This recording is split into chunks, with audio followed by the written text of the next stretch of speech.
اعوذ باللہ من الشیطان الرجیم بسم اللہ الرحمن الرحیم.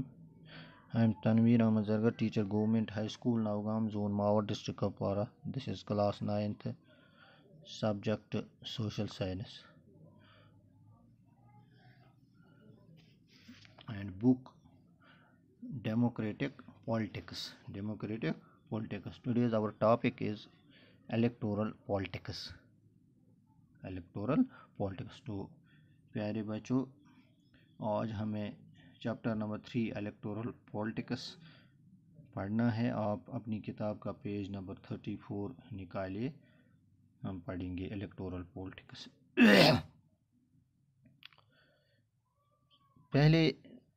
ہم نے پہلے چیپٹر میں پڑھا کہ democracy is neither possible nor necessary for people to govern directly, یعنی ڈائریکٹلی ڈیموکریسی پاسبل ہی نہیں ہے.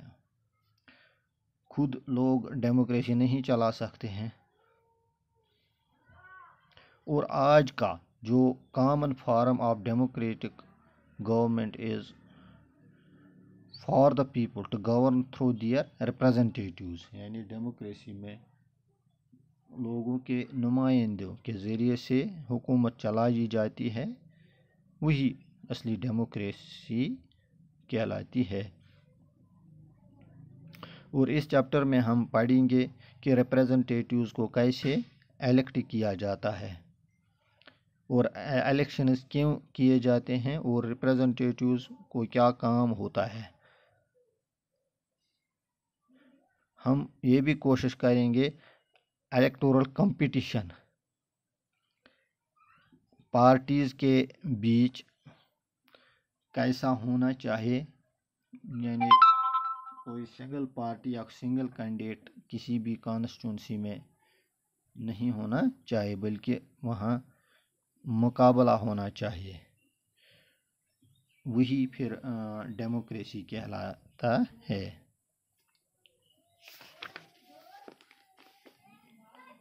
تو یہاں ہم پڑھیں گے why do we need elections. Election کی کیوں ضرورت پڑی، الیکشن کی کیوں ضرورت پڑی. اگر ہندوستان کی بات کریں گے، یہاں ہر 5 سال کے بعد الیکشنز ہوتے ہیں.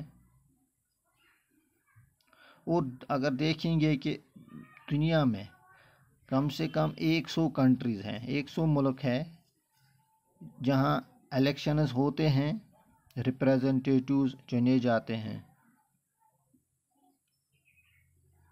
اور جو الیکشنز باقی کچھ ملکوں میں الیکشنز ہوتے بھی ہیں، لیکن دے آر ناٹ ڈیموکریٹک. انہیں وہاں وہ ڈیموکریسی پھر بھی نہیں وہاں نہیں ہوتی ہیں. اگر الیکشنز ہو بھی جاتے ہیں، یعنی ڈیموکریسی وہاں نہیں پھر بھی نہیں ہوتی ہے.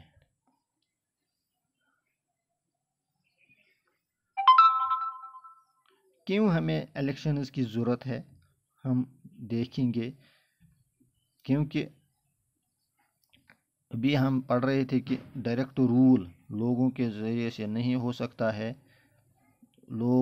سارے لوگ ایک جگہ جمع نہیں ہو سکتے ہیں. سب لوگ کوئی ایک ہی ڈیسیژن نہیں لے سکتے ہیں، اور یہ پاسبل ہی نہیں ہے. اور یہ بھی پاسبل لوگوں کے لیے نہیں ہے کہ وہ ایک جگہ جمع ہو جائے اور کوئی بھی ڈیسیژن لے جائے، کسی معاملے پر بھی بات کریں. کوئی ڈیموکریسی ہے. Is there a democratic way of selecting representatives without elections? Let us think of a place where representatives are selected on the basis of age and experience. اگر دیکھیں گے ریپرزنٹیٹیوز کو ایج کے حساب سے یا ایجوکیشن کے حساب سے یا ایکسپیرینس کے حساب سے چنا جائے، تو وہ بھی ڈیموکریسی کا نظام نہیں ہے. وہاں بھی کچھ ڈیفیکلٹیز پڑ سکتے ہیں. There could be some difficulties in deciding on who is more experienced اور نالجیبل. لیکن اس ڈیموکریسی میں سب سے یہی طریقہ ہے، فروٹفل طریقہ ہے کہ